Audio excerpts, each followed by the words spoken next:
Y'all know what time it is. It's time for It's Casual with Casey Gale on LA Talk Radio. Welcome to another episode of Those Casual Reds. It's just me and Casey today. Casey, I'm going to pass it over to you, my man. What's good, everybody? This is another one of those Casual Red Show. And we're brought to you by the fine people at 𝗕𝗓𝙍𝙍 and 𝗕𝗓𝙍𝙍 LLP, personal injury pro staff law firm. My goodness, you have a team, you have investigators, you have people to search people down if you need to look for somebody. Oh, you saw it. They get to that dough in a very respectable way, in probably in a G-Wagon. But anyway, 𝗕𝗓𝙍𝙍, man, 747-444-4444. They got a different address because they moved, but I'll get that to you. I don't have it off the head. It's not in the jingle, but they're a forum supporter of Stateside Red Show. Everything we do, shout out to them. They want to be part of the documentaries. You know, they did their research. They like everything. You know, they're backing the brand, and so should you. And if you need legal service, tell them you saw us. You heard it here. Please, it helps the whole gig. Anyway, let's start Those Casual Red Show. I'm with my guy, Sean. I'm so happy to have you. I know you've been under the weather. I know how that goes. Sometimes, you know, you do these pod things and people think it's just like, oh, you can just get up. No, when we feel ill, and you are down and out. Anytime you got to have an IV in your wrist and it's not fun, you're down and out. Things you learn in college, kids. Let me tell you, kids, go to college and then make your mistakes. But anyway, here we go. Yeah. It's a different time, man. Oh, yeah. Go ahead, Sean. Go ahead. Yeah, me and Mikey were talking about the show last night, and you know, I wanted to get your thoughts on the game. So you know, obviously, we had our chance last night, so let you have yours. Well, first of all, as an LA Red, I just want to tell the players, the ownership, anybody in the West Coast, we deserve more, because you get up at 3 a.m. or you don't sleep, and you chugga yourself and batter yourself to go to a beautiful pub in Santa Monica, California, which is police ridden because it's one of our wealthiest cities in Southern California, so they like their neighborhood safe. So you have to take a risk and go there and be loud and sing, and they tolerate us. So we get there at 4 a.m.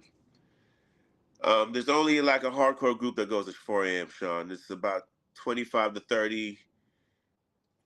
We call ourselves, we're not plastics.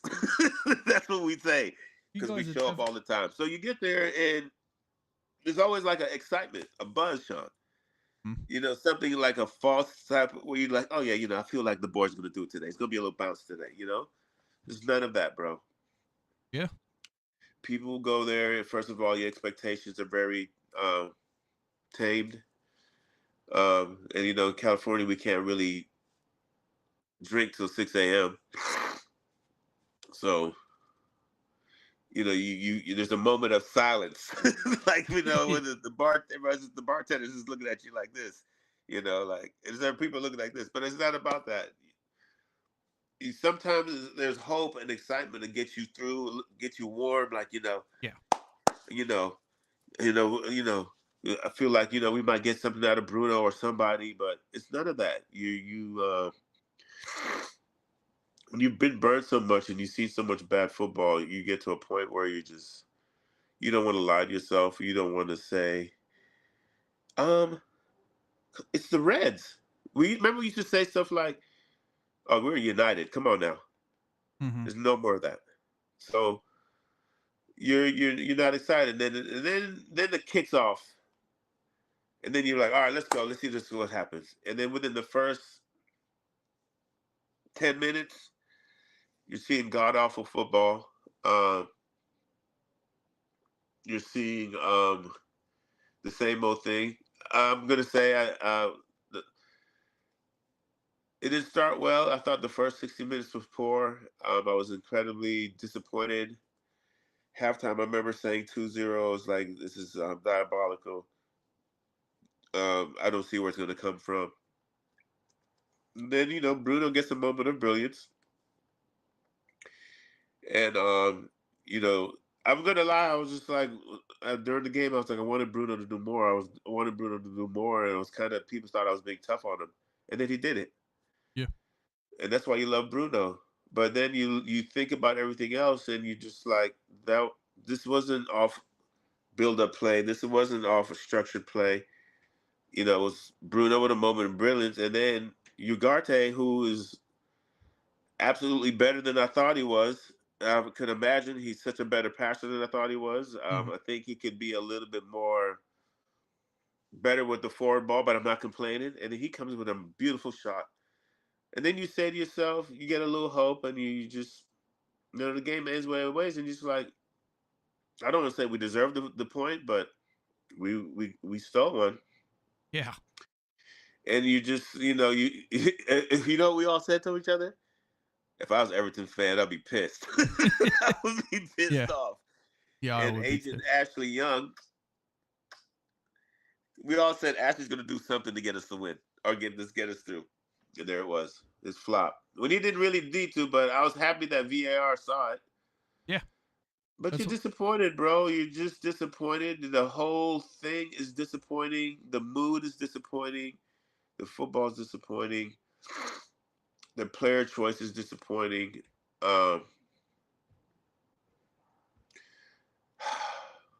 It's disappointing. It is disappointing. Yeah. And you just want to hope that. I know we're not in a relegation battle, but no. It's still not acceptable because the football is making us a laughing stock. The news off the field is making us. I don't want to add that in today yet because I know we'll talk about that later. But there was nothing to take from that game other than individual brilliance. I'm not going to say there were some good guys playing defense, but it was just erratic. Guys that don't get it. I like Drogo, and I think Drogo looks better every time I see him play. He shows me more. I thought. What else I like? It just doesn't look like they're playing fast. It just looks like because Everton was taking it to us. They were, yeah. For 70 minutes, they were taking it, and it was. And that's what's disappointing. You're just like, this is Everton. They were in a relegation battle, and they're taking it to us. So we got a point. Yeah, that's a positive. Let me just read out some comments real quick. Please do. Mark Cheeseman, we got 𝗈𝗊𝙍𝙀, Shat. Welcome back, Sean. Mate Designs, what's up from Texas? Glazers out. What's up, Mate Designs? Appreciate you coming in today. And as always, the Glazers out. Cheeseman saying, I thought Casemiro did a job from as trash as he was. Did Casemiro play? Yeah, he did. Harry Maguire at fault for both goals. Harry Maguire has been at fault for a number of goals in the last month. Me and Mikey talked about that last night. Cheeseman saying at 𝗬𝗍𝙀, looking like a decent human being today. Mark Cheeseman saying, please protect Dorgu. And then Chris FC telling staff they're losing their jobs because they expect to be in Europa for the next 4 years. At what point do fans start doing what Liverpool did when they had owners destroying their club? Well, what was that Liverpool fans did? You know what Liverpool fans did? Well, I think we should do. And I hate to say, instead of protesting the game, you go to the game and you don't leave the stadium. You get everybody to stay there. It's harder to remove 70,000 people from a stadium. And then you got to pay all the stewardess get overtime because you can't get no motherfuckers out of there. And then Sky Sports is like, well, there's still a lot going on at Trafford right now. People won't leave the stadium. They've been here for 3 hours, so we're gonna go back to Trafford where they're still chanting and they're not.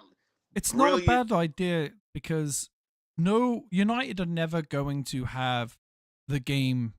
People not going to go into the game because United fan base is too far and wide, and people are coming to the game, and it's like me last year when I went to the Wolves game, 2 years ago, should I say?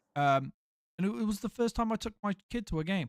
I'm not going to not go to the game because it was my first time at a game with my kid. And there's a lot of people out there in the same boat as I was last year. So if I was by myself, I would more than happy stand outside and protest. I've been to plenty of Man United games to be able to do that. But people are not, and this is that, like, they spend their hard-earned money to go to coming in from China and anywhere in Asia and America, and they're watching the game. They're not going to not go to the game. So what you're seeing is actually not a bad idea, considering by waiting 3 hours anyway, you're going to get rid of all the traffic. Yeah. So it's a win-win for everybody. The stewards get paid extra. It becomes like a family. It's a chance, and you're singing, and you're still on TV. The owners are like, oh my God, this is hitting us up. You keep doing that. Yeah. You keep having these sit-ins. That's how you get your owners to notice, because let it cost them. Let it cost them. Since they want to be tight wads, and since we're there, I don't even want to go there. I don't want to talk about, it's I don't want to go off something. The fact that when Chelsea people come up to me, they're like, man, it's a goddamn shame what's going on with your club. And it's crazy. I want to ask you something, Sean, since we're there talking about the ownership. Don't you find it funny that now that Sir Jim is getting, I don't want to make it an English thing, getting blamed for it a little bit. Now, all of a sudden, everybody's saying the Glazers, you keep hearing people talk more about the Glazers creating this debt now. Yeah. It's like Sky Sports is telling me, well, the Glazers have wasted $1 billion. It's like, we've been told you all this for like 3 years. Yeah. Now Sky Sports is everybody's like, now it's in vogue to say it and tell everybody how bad our situation has been like this for 3 years. Well, I think people kind of like myself, there's a lot of different people out there, a lot of different fans blame Glazers, a lot of people are blaming Ineos, a lot of people are blaming both. But there is, from my perspective, and I say people like me, my perspective is they've only been in charge for a year. No, yeah, you're right. They've come in, they've looked at the books and gone, holy shit, what is this? And of course, a lot of people out there saying, oh, we should have never brought it. The guy's a Man United fan. He grew up a Man United fan. He grew up in Manchester, was born in Manchester. That's like me, someone saying to me, oh, here's a chance to own 27% of Man United, and I ain't taking it. Because I'm taking it. Yeah, and then there's the other part you got to remember. Look how much he's put over 250 million of his own money in. How much are the Glazers putting of their own money? Not a penny. So there's a lot of people out there, including Sky Sports, that want everyone to go, hey, hang on a minute. We're all blaming Ineos, but there's only so much Ineos can do until the end of the season. There's only so much. Yeah, they're going to make mistakes, but let's not forget about why Ineos are making these changes. Chris FC is saying United are paying around 200k a week for loanees to play at other clubs. That could cover the 200 sacked weekly wages. I can't do this. I agree with you, Chris. I do. But if you look at it from the perspective of why are they, who owns Man United? It's not Ineos. So why is the Glazers going, okay, let me put $1 million of our own money into the club, just $1 million, because they haven't put a penny in, just $1 million to cover those wages. No, they don't. They won't put a penny in, and that's what people are looking at. They're like, that's why people are starting to really go against the Glazers again. It's because we're seeing all of these layoffs happen. There's only so much the Jim can do because he can't add more money to Man United right now. Why can't he add more money to it? Because he's put too much money in, and then obviously you got the FFP, so they don't want to be breaking the rules, kind of like. So that's preventing him from spending more money? Well, no, he can buy more stock to put into Manchester United. So what's stopping him from doing that? But he can't. No. Well, the Glazers stopping doing that. You got to remember, the Glazers only own 57%. If they lose 8% more, they lose control of Man United. You have to have 51% of control of a company. At least. And I'm glad you're telling me this because it's going to erase the whole argument I have. Yeah. So if Sir Jim had $500 million right now, he said, I want to use this to help the club with this. Could he do that? Not until June. Like anything. Really. Could he say, like, I want to help take off some of the debt? Can he? So put yes, he can pay off the debt, but he can't put it into Man United for spending. Okay, so if we fix the debt, we're paying 50 million a year on interest. Yeah. If we fix the debt, which is what? $1 billion? No, it's seven. The debt for just Manchester United, not on players, but just Man United, I believe is 750 million. 750 million. Around that number, If he said tomorrow, I want to put $900 million into the debt, would that help the club? Yes. So why doesn't he do that? It won't help it until June, because we can't spend it. Fine. Yeah, But that. This is my argument. When he wanted to buy Chelsea, he put a bid in for 4.2 billion. Yes. That means he's got money. Yes. And he will put money into Man United in June. Well, my thing is, if I was him, if I was a Manchester supporter, like he says he was, instead of firing the fabric of this club, people talk lightly about. I hear arguments about, I know I'm bouncing. You don't want to feed the people, the staff anymore. And I thought about it, and I was like, yeah, what's that a big deal? I mean, the Lakers don't feed their staff, the Rams don't feed their staff, and then I thought about it. Manchester United is not a football club is different. You got children there. Yeah. You have tutors. You have physios are there from 8 a.m. in the morning working with children, female athletes, all type of. There's people there who do. You got liaisons between families and the club. You have different type of people there. It's not. This is a family. There's families there. You've got to feed these people. You can't do this. Yeah. People. I was listening to TalkSport today, and I hate to bring this in. And there's people who work for Liverpool. They were like, "That's embarrassing." It is. That's embarrassing. No, I agree with you. It's embarrassing. But again. But this is okay. This is so instead of having that bad PR about firing those type of people, you've got cash. Just put if he did that, if he put 500 million into the debt, we would praise him. We'd be like, you're amazing. But what he does is he's nickel and diming it and firing, not feeding the people in the canteen. You save $1 million. Yeah, that looks stupid to me. It is. And my thing is, when you made a bid for Chelsea, you bidded 4.2 billion. You haven't even scratched that when you put money into Manchester United. My thing is, if you had that money to buy Chelsea and you bought Manchester United, you'd be like, oh, fuck this. Let's get this party going. I'm putting $1 billion of my money into the debt right now. Let me ask you this question though: if I walked up to you right now, said I owe 750 million, right? You could take 7% of the club for 2 billion or whatever he bought Man United for, but you've got to pay that. He hasn't put 2 billion into it yet. Well, he bought Man United for around 2 billion, right? For the 27% stake. That's what it was. Okay, so he's got an extra billion to me he could play with. But the thing is, you're right. But would you pay that debt off when it's not your debt? Instead of firing people, I would, because I know that's going to go a long way. Even though the Glazers can sell over his head. Huh? You know the Glazers can, as of next year, can sell the club without them. Okay. Well, I wouldn't have done this deal. I wouldn't have done it either. And then the more I hear about this deal, it's shittier. I wouldn't have done it because. And this is gonna sound cruel and terrible. I gotta stop. Him eventually, if I had the money he was, and if I could do the deal like I wanted to do, I'd be like, I'm gonna wait, because eventually the Glazers are gonna either have to put their money into it or it's gonna burn out. I'm not gonna bail them out and keep them around and fuck up the club anymore. That's just what I would have done. Yeah, but the problem with that with me is we would have a Chelsea situation. Real quick. What's the Chelsea situation? They're owned by multiple people. A conglomerate. Yeah. So they're owned by who don't know anything about football. They're coming in. Okay, they put a bunch of money in, but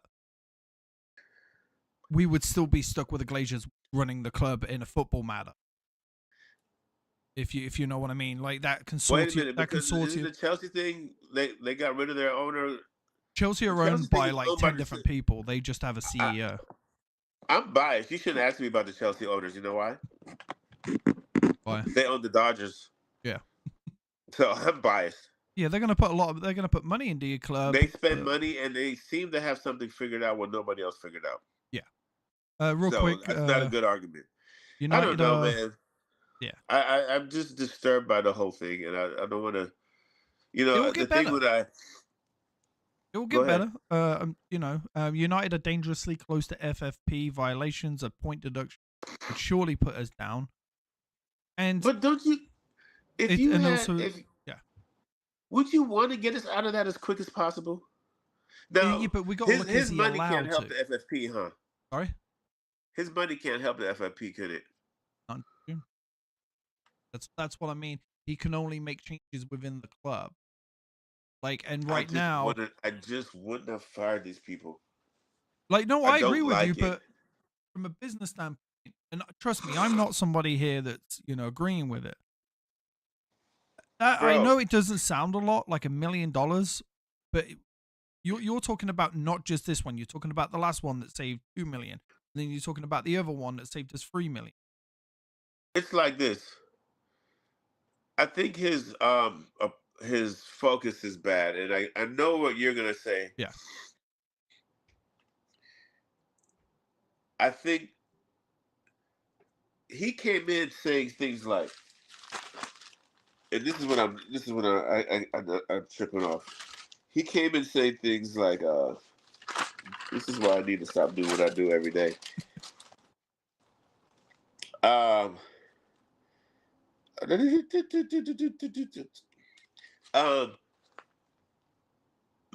Manchester United, what did he say? Is I want to replace the fabric of this club, keep the community. Manchester United is a community landmark. It's not should be looked at as a financial thing. He came in saying that I don't care about finances. I make enough money making oil and gas. So he sold us on the whole thing that he was on the cup. He never. If you and I knew that firing everyday people, the treatment of legends, charities was going to be the first thing he does, I'd have been like, bro, pass, because you're supposed to have money. Don't tell me you're saving $1 million where it feels like a dirty $1 million. Yeah. You know what I'm saying? That's just in the streets. We said not all money's good money. Not all money's good money. It's not. But my thing is make the football better first. Yeah. Before you let those people go. But that's the thing. He has to make that. That's the thing. He can't, because if he doesn't keep himself under FFP, if we get a point deduction right now, even a 6-point deduction, right? We're screwed. We're screwed. We got a lot of games left, And for me, as bad as this is, how do we know United are not 2 million over the FFP right now? Or 2 million under the FFP coming for the next one. You won't know till the end of the year financials. We just finished the June, financials just a couple of months ago. Yeah, well, we got June as the end of the year financial. Yeah. Summer you're gonna do really well. Yeah. Hopefully there's gonna be a lot of people to leave. Looks like Rashford's gonna be a good deal. And thank you, Marcus. Keep balling. Anthony, keep balling. Sancho is not an academy guy, but Rashford's going to make a little money. I have a feeling that Garnacho's going to go. Yeah. Mason Greenwood, it looks like, and I don't want to bring it up, is going to make us some money. So we're going to do well when it comes to financial fair play. Shout out to our new. June. That's the thing. He has to get us by till June. And right what are we now? So like June is the end of the fiscal year, financial fiscal year, right? He has so he has to make sure after June we're good. You're right, but we ain't. When transfer window doesn't open till June, we ain't gonna make any money till June. So what he's doing right now is making sure United get by to June. Once June is here, put more money into the club. Take the money from all the sponsorships coming in. Take all the money from the players being sold, and rebuild Manchester United with 4 to 5 players. Like Andino said, it's $4 million per place on the table. that's a lot of money. So first of all, that's what I'm saying. Make the football better, man. You don't say what I'm saying. Yeah, but to make the football better, he needs the players around him. Like me and Mikey said last night. Look at 𝙈𝙊𝙍, right? 𝙈𝙁's come in and is doing a fantastic job at Man United. That's his first signing. Right? Now imagine 4 other players that can play his style. Who's his first signing? 𝙈𝙁. Amorim? Yes. Yeah, it's his only signing. So 𝙈𝙁's doing really well, right? So if you put 4 more 𝙈𝙁s on that team, you're talking about a striker, you're talking about a centre-back, you're talking about a right wing-back, and it looks like we're going to get the Sporting right wing-back. We've got 2 wing-backs that can do their jobs. If we can get a striker and a centre-back, the football will be better. For me, I think we need a midfielder to go along with. So how's firing people going to make the football going to help us then? Because it's the wages that's killing us. Yeah, and he's brought the wages. He's brought that. Well, that's the thing that people don't look at. He's brought those wages down drastically. You look at the signings. You look at the signings that we make. Fine. Yeah, but he's got to make more adjustments. He's firing people, so we'll find in June. Here's the thing, and I'll say this to anyone: that backroom staff doesn't make Man United money. What makes Man United is Man United winning on the pitch. Once Man United start winning on the pitch and start getting into a European place and then back up to the Champions League place, that's when the big money starts coming into Man United. That's when he can then go, okay, I'm going to re-implement the stuff that I took away to keep us safe now and re-implement it back. See, people don't understand that. Is he making those firings now and then going, okay, once we're financially safe, I'm going to re-implement those things. I've just right now got to keep us safe because the people that were in charge before have lost Man United so much money. I just don't want this club to go bankrupt. I try to look at it from both sides of mine rather than just look at, oh, there's a lot of firings. You got to look at why he's making those firings. Because he's not making it because he wants to. We know that. No, like the Glazers may. I don't think he cares. I think he does. I don't think he cares. Oh, yeah, I think he cares, and I think that's why he's doing that. I think he cares about Man United. Because you got to remember, if he doesn't care, we get relegated. There's a big chance we can go bankrupt. You're losing the Nike. You're losing the Adidas deal. That's gone. Those teams. You're losing. Adidas was very clear on us being in Europe, playing in European tournaments. They could be out. Who's that? Adidas. They don't like what we're doing. Well, we're going to get less money from Adidas by not being in Europe. You're absolutely right. But we're still going to have Adidas' sponsorship. If we get relegated, I don't think Adidas makes that sponsorship. I think they pull out of it. And rightly so. Then you're talking about the 200 million that you lose from being in the Premier League. And then, your gate sales, away to, home to Millwall, or home to, Peterborough United. You're not making that. You're not going to make that same amount of money. There's going to be a lot of fan base that just doesn't want to go. They're sick and tired of the ownership. We were relegated. So let me ask you this. Let me ask you this question then.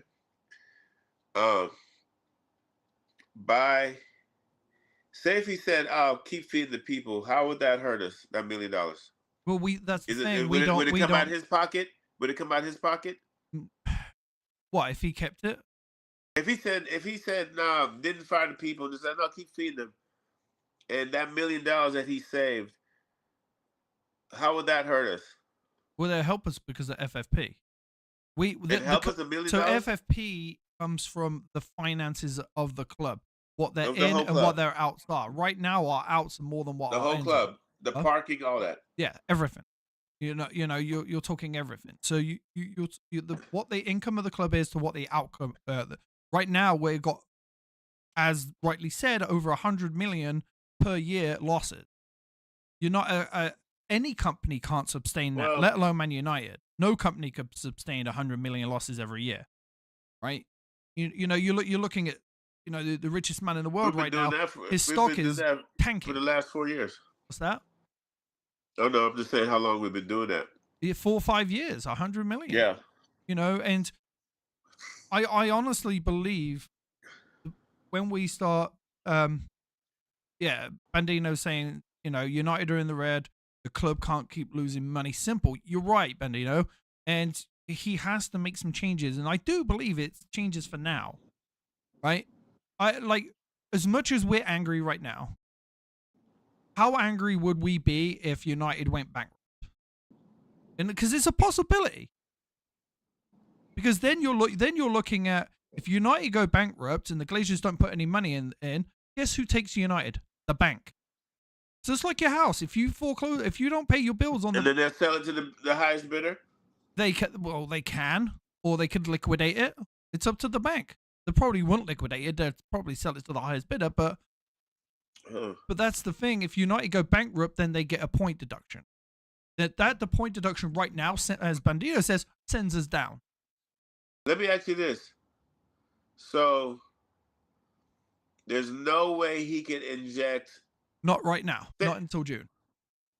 Well, that's the Premier League. That's not on him. That's on the Premier League.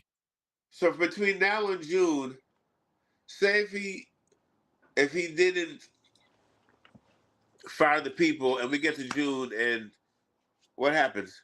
Let's say I need to know why it's a good. I still don't see a good reason why to fire these people. If you're talking about all of the job cuts in general, so you're not just talking about these ones, you're talking about. I'm talking about the job cuts and the not feeding that stuff, the staff stuff. Yeah. I hate. Yeah, I hate it. Well, we're talking about the whole. Let's talk about the whole picture of what he's done. If he left it alone, what would happen? So you're talking about roughly around $8 million a year.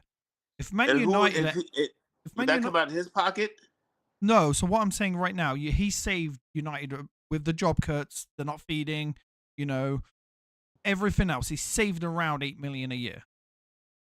If that's, I'm just throwing a number out there, $8 million. I'm not 100% that. So saying he saved $8 million a year. If United were 7 million. Well, no, let's flip. If Man United were 8 million in the red coming up to June, and he didn't make those changes, we get a point deduction. Let me ask you this. Because we're breaking FFP rule. So there's no way his cash can. No, not right. Not until June. He needs to say only he knows, and the Glazers know how much Man United are in the red. Oh. Him and the Glazers know how much United are in the red. So he knows more than us because the optics look terrible. It's a terrible look. I'm just being naive. I don't understand this stuff. I feel like. No, you're right. It is a terrible look. If there's a way he could just be like, I'm going to put 300 million towards not right now. this. No. I think he would. He would. He's already put 250. Look what he's done with the training. He's updated Manchester, not perfect, but he's updated the training facility, right? He's updated the tunnel. Like, he's fixed partly the leak on the roof because they were up on the roof fixing the leaks, right? He's done everything that he can physically do up to financial fair play. Now, when Man United start making money, he can start putting more money into the club. You can't just keep going, hey, here's more money. And let's not forget. He got petty and fired Dan Ashworth, though. That was his fault. Yes, but all clubs make mistakes, right? Every not club, but every every business makes mistakes. Right? Yeah, if you're in a business, you make mistakes. The good thing is he realized he made a mistake. Yeah, he made a mistake. But he did it over some petty shit. He did. I did some research on that shit. He what got him mad was whose idea was it to keep Erik ten Hag? I don't know. It was Sir Jim. Okay. There was a I'm sure going into the summer window. Omar Barada and Dan Ashworth were talking to journalists, and Athletic. It's funny, we read all this stuff, but we didn't take it in. Omar Barada and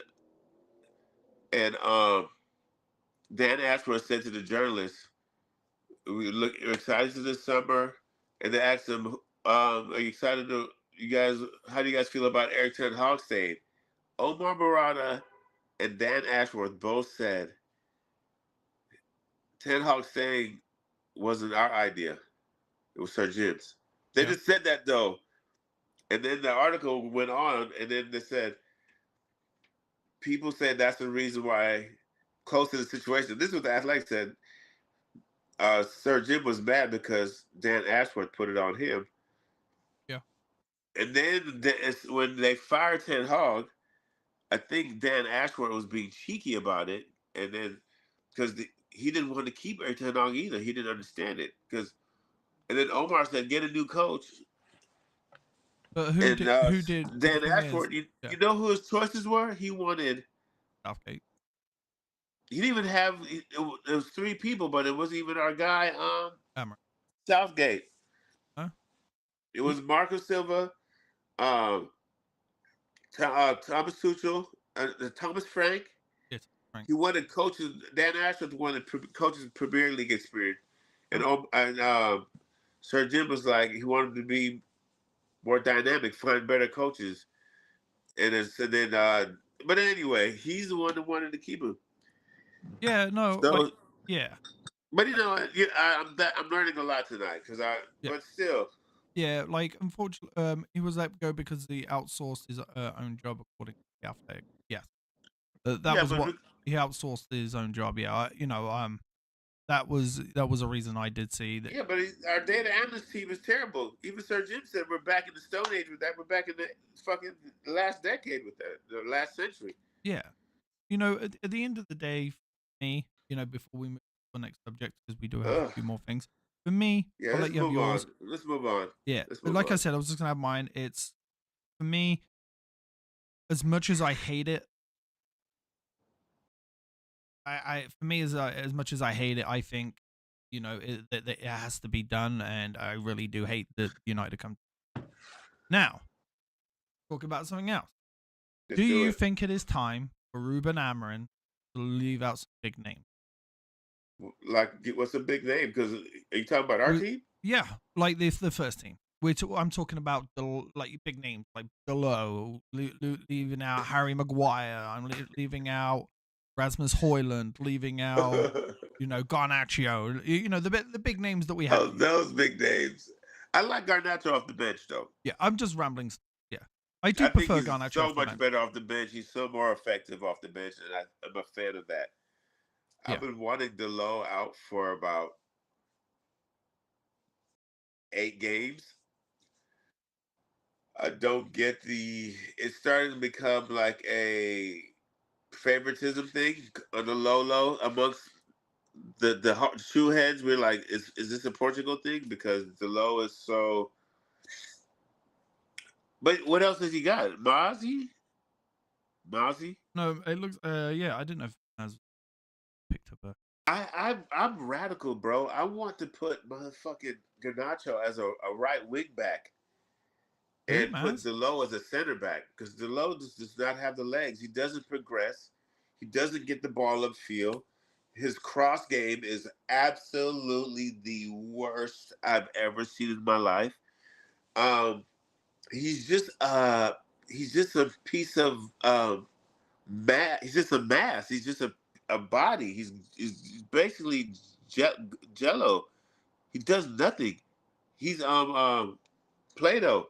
He's just out there taking up space. He doesn't 𝗈𝙍𝙍 used to be so beautiful to me. I used to love him. I thought there was a time when he was showing different abilities. He was being creative. Creative was something he doesn't do anymore. Yeah. I thought he was good enough defensively. I swear, putting Garnacho at a right wing back, I would tinker with it and put 𝗍𝙬𝙬 as the left 10, because he'll find that overlapping with 𝗈𝙍𝙍, because Garnacho needs less choices. When you put him at the 10, the choice of him trying to, even though he's better off the bench, put him on that left side, you put in too much responsibility. I just feel if you put him as a right wing back, he's going to be rapid, he's going to run back, and he's going to want to go wide and cross with that right leg. I think that's the best thing. It's almost like he's a new Anthony in a way. But anyway, 𝗈𝙍𝙍's disappointing. I'm weird. I was down on Harry Maguire for so many years, and he proved me wrong. I'm just like, but he's defensively, he's stuck in the mud. Yeah. For me, He's I horrible. I was happy to see the return of form for Harry Maguire for a personal act Me for too. him. But he's also given up a lot of goals. And it's kind of concerning for me. But again, there's not really much we can put in there right now. No, it's not. The options. That's why I'm saying the options are disappointing. It's like we would love not to play Harry. Sure, we would love not to play Delo, but these guys are internationals. They're veteran players. They've been around. They can be dependable. But I just think there's time for him when you're in a situation where we're in right now, my G, where the best you're going to finish is probably 13th. Yeah. Probably you're not going to get relegated. Let's tinker with this hoe. Oh, excuse my mouth. Let's bring in some different young players. Let's bring some youth into this. Let's just change things. Yeah. Fuck it. Yeah. Why should we watch Harry? Why should we watch Delo when you got a center back who's 6'5"? Yeah. In the academy, he's 6'5". Yeah, and not just him. We have Heaven too. Heaven's in, and he's left foot. Heaven. Why should we watch Casemiro when you got Cody? Let's play these guys. People are like, don't put them in a situation that's going to damage them. No, it's not. They didn't cause this. These kids didn't cause this. These kids are smart enough. These kids have won on their level. They understand what winning football is. They're just going to come in here and be happy to get the experience.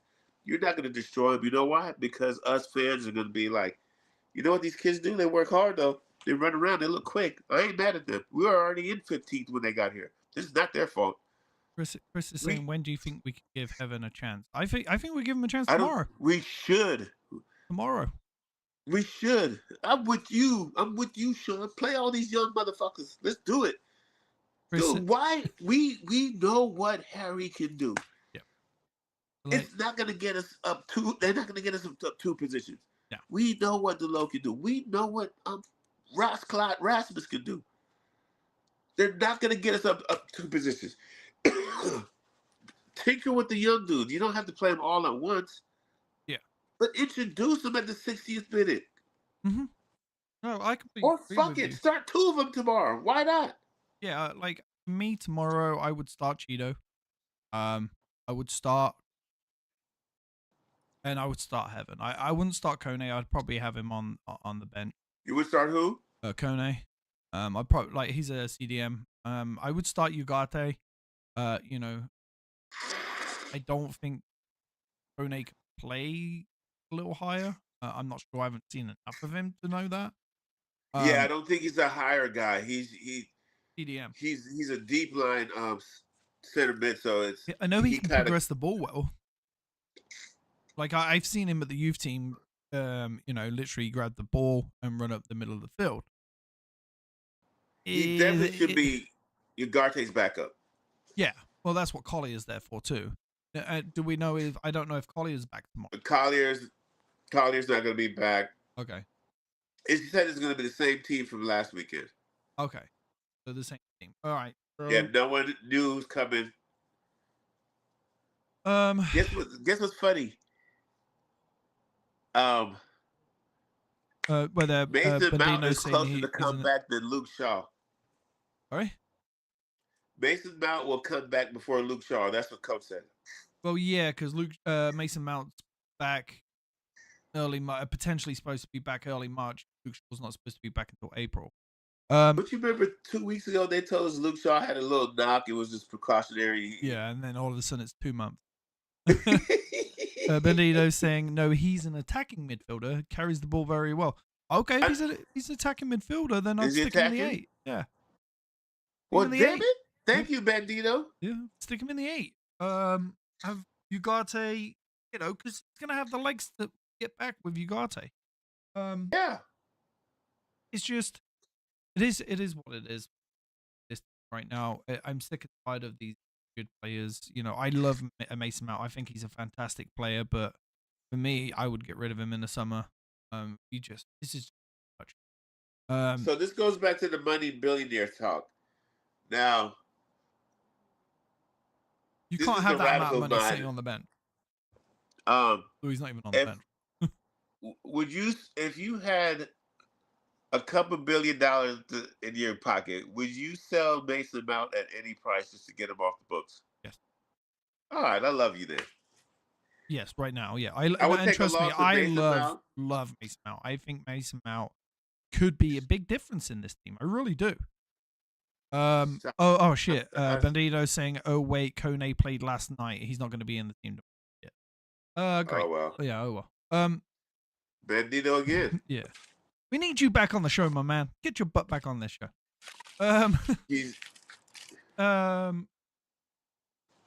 Yeah, I trust me. I think he could make it if he could have a run of games, like 5-6 games without getting injured. I really think he could make a difference at the 10 for Man United. I really do, especially right now. But again, for me, I would play the kids till the end of the summer. Just get by. Not all of them, though. But no, not all of them. Just 1 or 2 or 3 in positions. Yeah. Chris is saying my team for tomorrow is 𝗕𝗊𝙍𝙍, Harry, 𝗕𝗏, 𝗈𝟏, 𝗕𝗏, Kone, Garnacho, Dorgo, Zirks, Bruno, Cheeto. 𝗕𝗊𝙍𝙍, is he back? I thought he was still injured. No, I think he's back. Oh, is he? Because he trained before this game, the previous game. Everton, he was training. Okay, cool. Yeah, then I would start 𝗕𝗊𝙍𝙍. Overall, I think 𝗕𝗊𝙍𝙍 is I think he's a better goalkeeper than what we have. Why? It's funny. We were at the pub saying, Onana loves to set up a nice shot. He should be. If a goalie I've never seen a goalkeeper that can't catch a ball in my entire life. Whether it's coming out to catch a ball or whether it's catching a ball when it's being shot at you. But that's the thing. It's not the ball's not even been shot at him hard.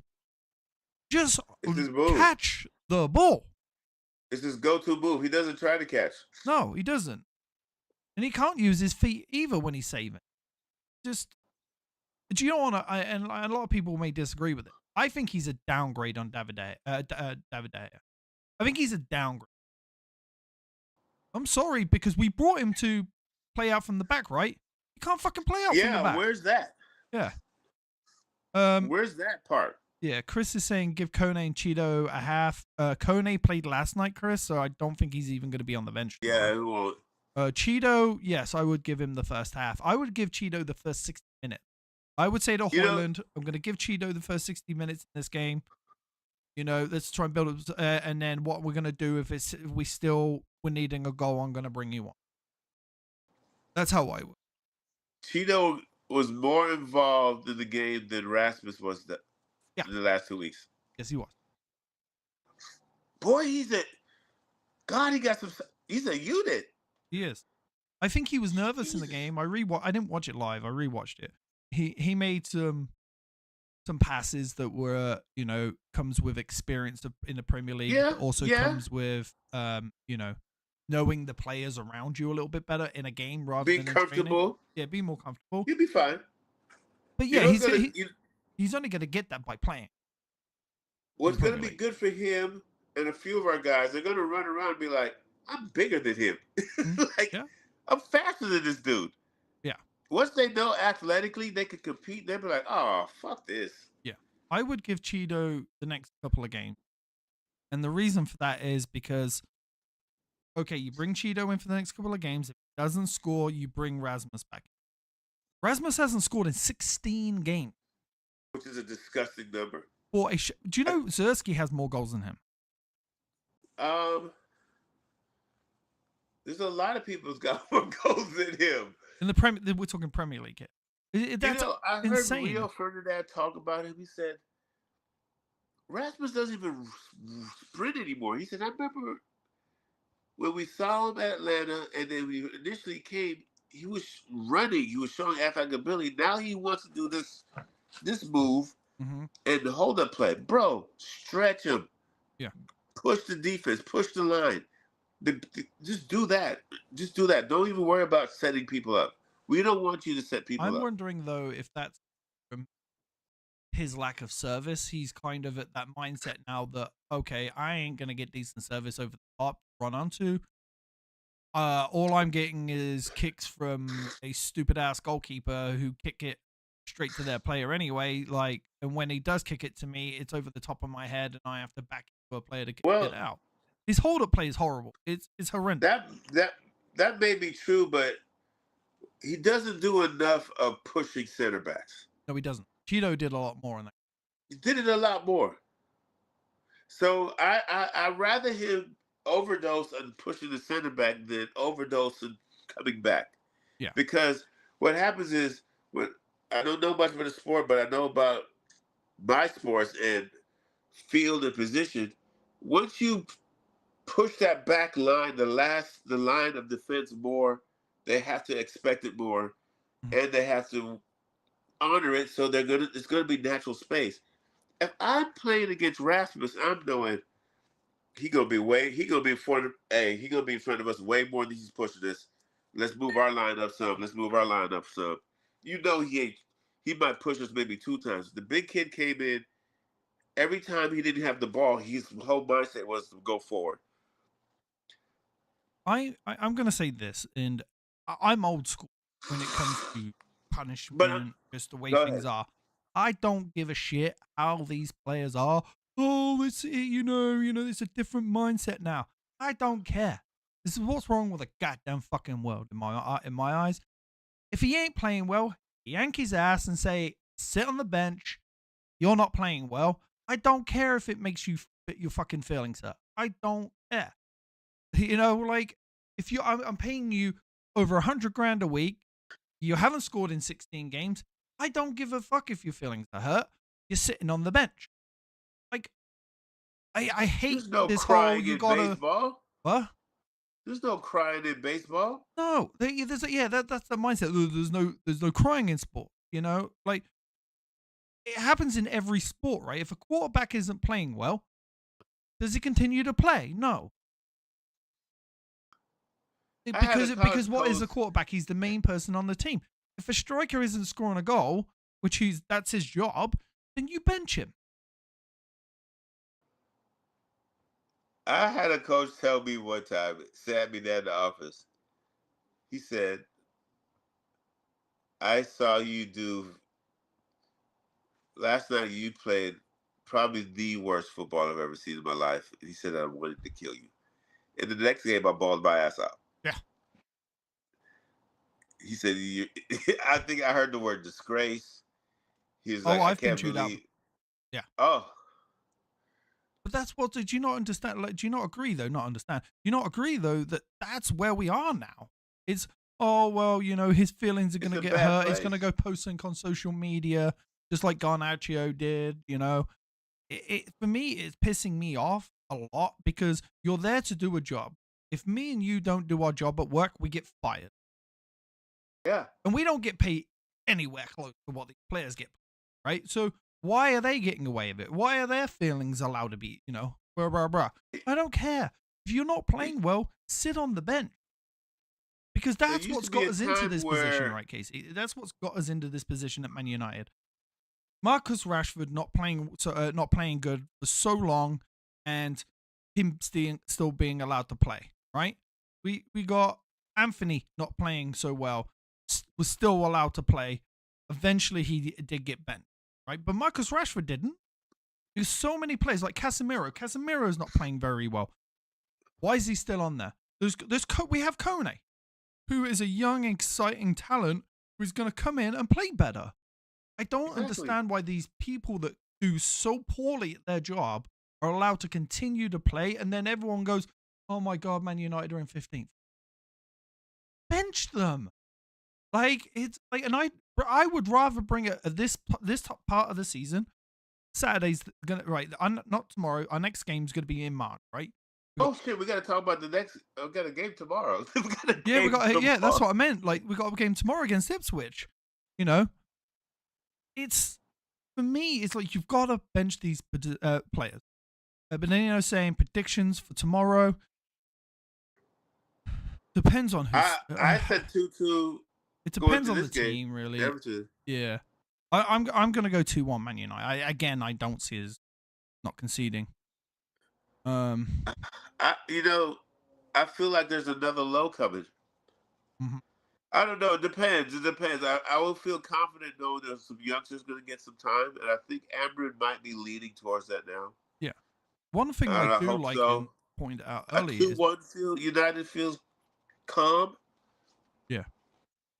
I think if you start Garnacho and he has impact in the first 30 to 40 minutes, he ain't gonna do shit. I think he's more effective off the bench. Casemiro should never play for us again. I 100%. The fact that he wants to stay, if I was Sir Jim, I'd be like, okay, you can stay, but you're giving up your dressing room number and you're gonna go play with the kid. If that's what you want to do, you're gonna go play with the kid. Schweinsteiger deal. You get the Schweinsteiger deal. Yeah. That's what you want to do. You're gonna go play with the kid. Cheese is saying 1-0 Ipswich. Well, we knew that was coming. Who said that? Cheese. 1-0 Ipswich. The mighty Ipswich nipping at our heels. You're right, Benito. We lose tomorrow. We're only 10 points ahead of Ipswich. We'll be fine. Tomorrow, if we win, I'm going to. You're going to do what? When we win tomorrow, we go 16 points clear of Ipswich. Me, that's staying up. It gives you that more thing. I just don't. I think we win 2-1. I don't know where the goals are going to come from. But I am going to say this. Right now, the two people that are exciting me the most for Man United is 𝙍𝙀 and Dorg. Yeah, that's about fair. That's about fair. Yeah, let's win Europa League and get relegated. So next year we'll be in the Championship and Champions League. We're not getting relegated. No, I think he's making a joke because if we got relegated and win the Europa League, Bandito. It's more of a joke because of the Championship and the Champions League. Didn't someone do that in? No, no one's ever done that. No, not in the Champions League, but someone did that in. And I heard a story similar to that. I'm not going to try and say it, but won the Champions League though. Yeah. Yeah. Like I don't know. I don't think we win the Europa League. We pulled out our bogey country. We pulled out Spanish side. We don't beat Spanish side. I don't think it's as easy as most people are saying it's easy. Like no, we don't beat Spanish side. A lot of people like our chances in the Europa League, and I'm like, why? If we can get past Sociedad, I do like our chances in the Champions League. I do. At least to the semi. I do like our chances. I don't. I think there's a lot of more teams that are more dynamic, have better depth, have better systems, and understand our weak. Listen, we have no depth. We have no depth. And I think teams understand us a lot more than we understand ourselves. All right, so next Thursday is our first game against Sociedad. Next Thursday. Chris is saying I think we can do it in Europa League. I think we can if we can get past Sociedad. Sociedad's not going to be easy at all. Just on the fact that we just haven't been good against Spanish teams. Yeah, Spanish teams. I think you're right. It's a Spanish teams thing, and I don't know what it is. Who did they do the dark arts on us all the time? So who did we get? Let's go. Real Pleasant, Ajax.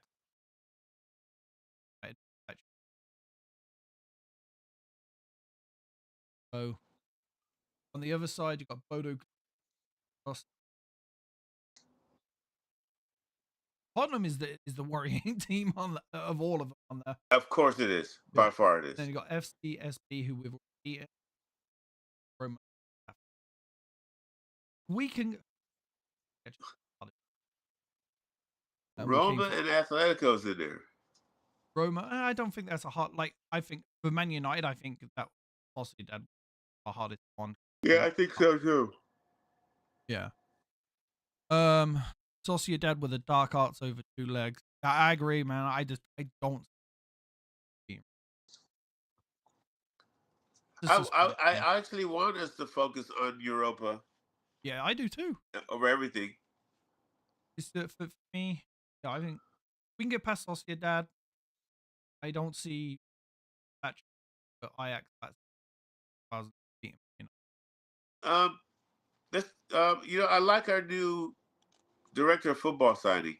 I think he has good ties to African nations and South America. He also I guess he has. Win. I think has a connection with Osimhen. I don't want to get excited. He does, yeah. The rumors are he feels confident about getting a swap deal. I think that for Napoli and I think if Dan Ashworth not being there, this kid is good. He's younger. He seems to be more creative. He did good things with with the Leipzig group. So, and I've always respected what they've done. And the areas that he's well in, the countries, I think we should be in those markets. Yeah, because you can get young talent at good prices there. No, I absolutely 100%. Like, there's so much talent that we've missed out on over the years by not exploring South American and African, talent. Let me ask you, and let me ask the chat this: if you had to, of 1 or 2 players, if you had to give up either Garnacho or Rasmus Højlund, Osimhen next season, which one of the 2 players would you give up? And why? Like to hear that from the chat, because it looks like Napoli really want either one of those 2 players. Well, let's put it like this: Napoli really wants Garnacho, and to make the deal sweeter, sorry, Garnacho has to go. Rasmus could be the backup to. If I can't get him anywhere else, Rasmus can be a backup to Osimhen. But I definitely want him as our striker. If you think that someone who's probably one of the best strikers left out there in the market, because you can think about who. The guy from Portugal, Sporting. I wouldn't mind Osimhen, but the only thing is he's a guy who needs service. So I'm depending on our scouting department to find us another 10 guy. I like the guy from Wolverhampton. If we can make that deal happen with Osimhen, we're cooking. Now we're cooking. With Ahmad, now we're cooking. Now do you see why I think we'll get 5th place next year? If we can make those signings, I've got to bet. I bet on it, my man. I bet on, and I never bet on it, ever. I bet Man United. I already did it. If we get those signings, I think we can finish 5th place. Okay. We do, man. I'm confident. If we get all those signings, you gotta be confident, my man. You gotta be confident. If we get all those signings, and I know when you said 5th place the last time, I was like, you're insane. If we can get those signings, now we're cooking. We still need a right back. Hopefully, I like our director of football. The right wing back, it looks like it's already done. It's for me. Who? Quenda from Boeing. Looks like it sounds like it's going to go well. Yeah. You see, now we're talking. If we have Quenda and Dorgo, our wingbacks are potent, athletic, attacking, getting beat defensive. And then you got Diego Leon coming in as an attacking wingback on the left. No, I see you cooking. You're making me. I don't want to get excited because no. I'm not excited. I'm so depressed after this season. I've got to look forward to next. I've got to pull an Arsenal. I've got to do Netflix and look forward to next. We have to look forward to next season. Yeah. I don't think next season will be bad as this season. Is that fair? No, yeah, I don't think it will. Well, that depends. That depends if they back him and we can get like Chris is saying, if we can get new mentality, if we can get the old mentality out, get new mentality in, who will listen to Amorim, will play who can play his system, who are young, who are attacking minded, who can run, and I mean run. I think we can do it. Jeremy's saying he would get rid of 𝙈𝙊𝙍𝙍 because I think there's still more upside in garnacho. He's shown a little more than 𝙈𝙊𝙍𝙍. He's not wrong, to be honest with you. He's not wrong, but I feel like Napoli's going to want Garnacho more. Yeah. And if it means getting, you're asking me what I would do to get Osimhen. Yeah. Whatever helps this Osimhen deal go better. We can't pay 70 million for him. We can't. Unless we can't pay 70 million for him. But Garnacho's going to bring more money to the table. I would sell Garnacho for 55 and then pay the 20 to get Osimhen. Why not? I would do that in a heartbeat. It just makes you more. It makes you listen if you come with that type of attack, teams are going to be like, oh yeah, Osimhen's going to push. Osimhen's going to try and get in his box. Yeah, we know what he wants to do. Osimhen's not going to act like Rasmus. He's going to be like, no, this is what I've been doing my whole life. Fuck this shit. He can head. Get the ball up here. Get this ball up here now. So yeah. He can head the ball when a corner comes in. The only two players that go to my mind that I think's going to score this header is Harry Maguire or 𝙈𝙊𝙍𝙍. That's the only two players I feel like can score a goal with their head.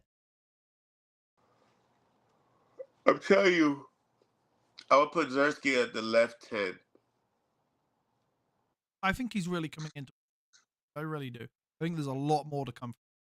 He can do him with the ball. I like him offensively, but I watch him a lot on defense, and it pisses me off.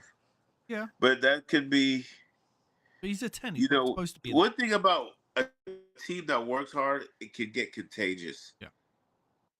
When you see a lot of guys pushing themselves and trying to get back and get contagious, or you see when guys get lazy, that could get contagious too. Right. So I'm glad you brought that up. So I work for a company called ADP. We do a lot of stats. They do a lot of stats regarding workplace.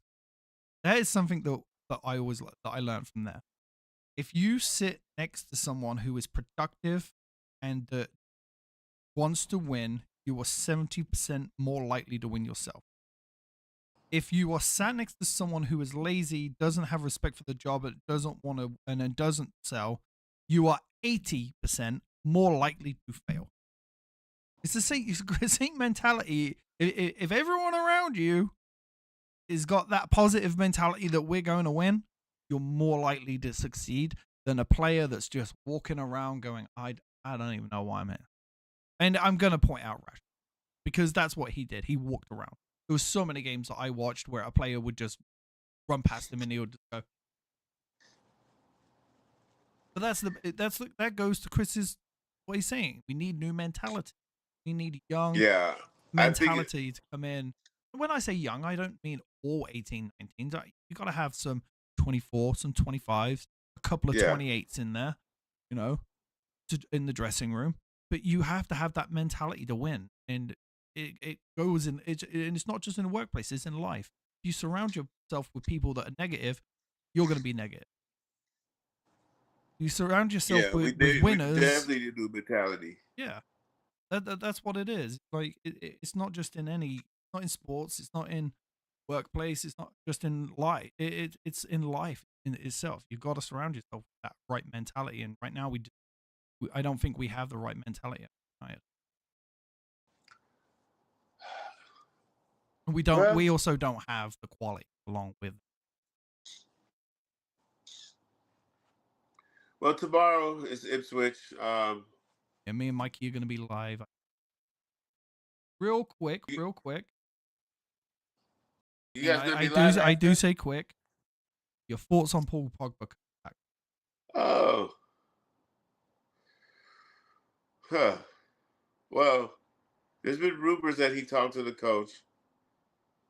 There's been rumors that he would like to come back.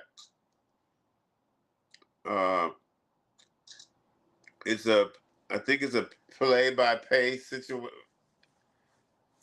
It's not going to be guaranteed.